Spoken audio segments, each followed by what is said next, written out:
مساحت میدان زمین این گرمخانه همگی 0.7 سوتیق زمین رو تشکیل می‌دهد. در دو قطار در اینجا 75 نهال لیمو شناده شده است.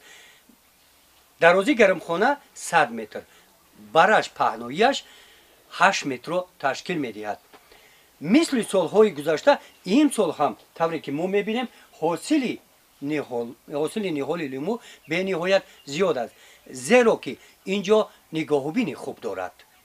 این گرمخانه در مؤسسه دولتی خانه اینترنتی بیماری‌های روحی ناحیه واسع است. حصه خردی از زمین‌های خواجگی یاری رسانی نزد مؤسسه را تشکیل داده است. هر نهال در وقت جمع‌آوری 8 تا 12 13 کیلوگرم ما محصولات میگیریم. محصولاتی بوده را در انبار خواجگی برده سپرده اون برای باشنده‌های مؤسسه لیمونچو تهیه کرده می‌دهند. این حال نیال‌ها نشونما دارند.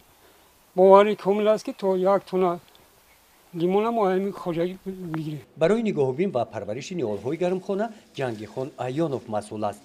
حاصل امساله نیال‌ها نتیجه مصلحت رهبریت و جلب متخصصان و 3 نفر کارمندان قسم خواجگی همین خیل ثمره خوب دادند. وابسته کردگی مرکزم شد داروی مینرال سر وقت میتیم وقت آب سر وقتی میتیمشون غیر از در داخلی لیمونخانه ما گچینش کردیم کردگیم که هم برای هم استعمال باشنده است. زمین گرمخانه جای خالیگی ندارد.